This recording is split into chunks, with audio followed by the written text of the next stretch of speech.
Rob Manfred, the commissioner of baseball, well-liked, of course, says that there is a, quote, buzz around adding a golden at-bat rule to Major League Baseball. This coming from Jason Stark. The rule would allow a team to choose one at-bat in every game where they could use their best hitter regardless of where they're at in the lineup. So you could, let's say it's Julio, for the sake of simplicity. Let's say it's Cal. We'll go with Cal. Let's say you want to use Cal. And he's hitting third that day. But the big moment in the game, tie game, ninth inning, you have an opportunity to win with a couple guys on base. You decide that you're just, even though you're at the 8th spot in the lineup, you want to hit Cal. And so he comes in, and he can do it one time, free of charge, free of having to come in or out of the game, opposed to the rules of baseball for, a couple of 100 years now, no biggie. You can just throw Cal in there for another at-bat.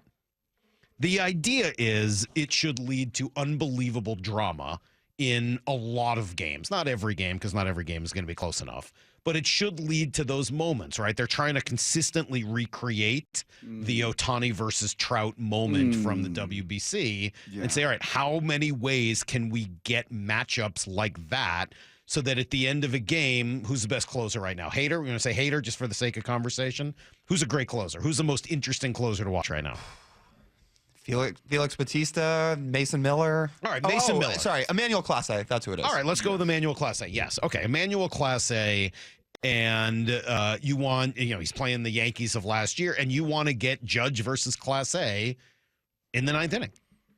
Sometimes you do. Sometimes it works out that way in baseball. But the idea behind this is that instead of getting Gleyber Torres against him in the biggest moment, or, name your random Yankee, you get Judge. You get Soto. You get the best against the best in the biggest moments of the game. Do you want to see it? Two things. Number one, this may be the stupidest thing that we've really ever talked about. I totally agree. Number but I'm two, trying to sell it for the sake of the conversation. Yeah, no, I appreciate the hard I sell. feel like I did a pretty good sell you job. Did. No, you did. Considering I think this is absolutely asinine. No, you did. You did, because I'm totally against this idea in every way, shape, and form. But the way you just set it up, I was like, well, you make a decent point. No, there is a decent point to be made about why this makes sense. It's just still stupid.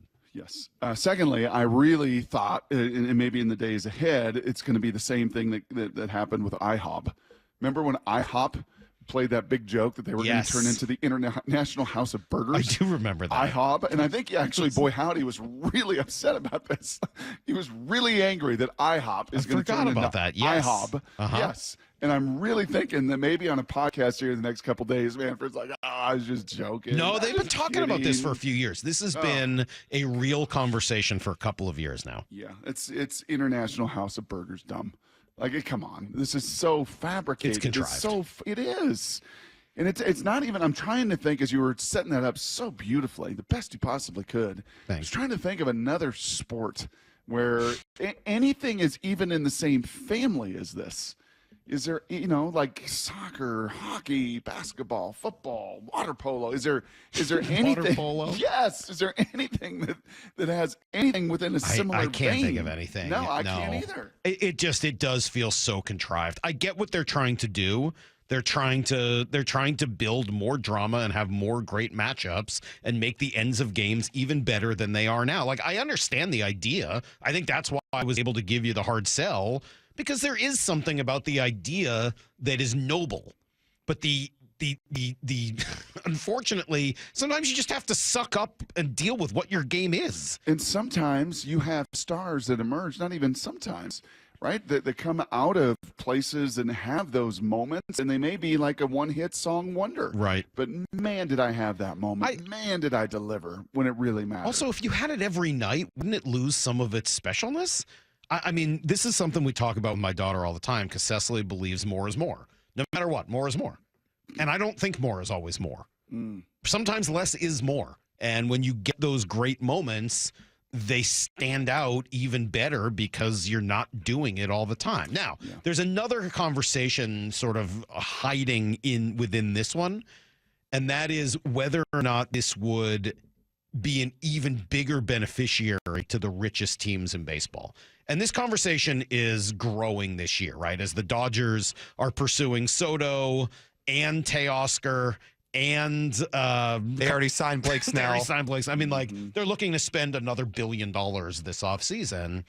You know, even John Heyman has a point at which he says it would be too much, which is shocking. Wow. Which really is just about the fact that the Yankees aren't getting some of those guys. But whatever, just let it go. Even Heyman is upset that guys are not going to be in New York. They might be going to Los Angeles, where he's never watched a game in his whole life. Of course not. I cannot wait to see him just roaming around the winter meetings doing whatever he's doing. He's in bed by then.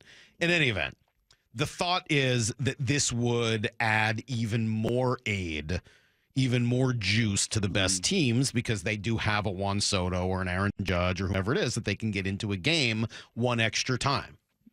I don't know whether I'm entirely convinced of that, only because I think most teams have at least one really good player.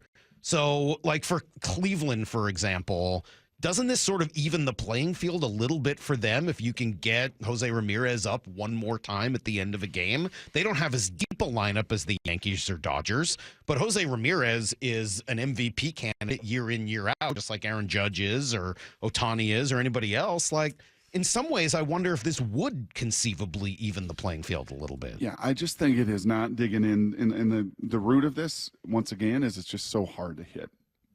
It's Right. just so it is. I mean, is that not just like the root I think of it all is. of this? Yeah, that and just looking for excitement and drama. Sure. So find ways to make it a little easier to hit. If anything, you know, that's where my focus would be, whether it is mound, whether it, you know, is distance, whatever that may be. If you're going to like tweak the game a little bit instead of wholesale fabricate the game and make something feel so artificial. All right, so let's say, I mean, hockey does this with the shootouts.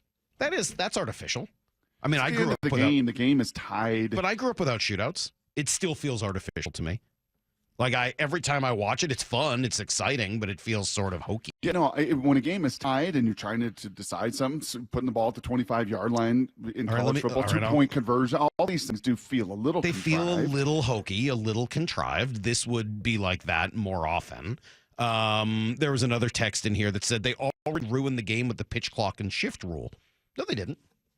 Like, I don't know anybody who thinks that way. The pitch clock is great. I was very much not in favor of it. I thought it would be a bad idea. See, I spent a year in minor league baseball where it was rolled out first, and I was like, this is great. All it does is cut the unnecessary fat out between pitches. It doesn't really change the game. Is that when you were playing with the Raleigh Bulls? Is that when you were playing? Or the Raleigh Bulls? You know, as much as I would have loved to play with the Durham Bulls, I don't think I was good enough for that, Brock. Raleigh Bulls. Well, Raleigh Durham, same thing. I mean, they made a movie called Bull Durham. I understand. Oh, do you? I'm not sure. I'm not sure you really do. Anyway, I guess that would be the only argument that might hold some water is a lot of us were afraid of some of the other tweaks that they've made. Maybe this one we'd end up loving in a few years. Hard pass. But it sure feels very, very, very contrived.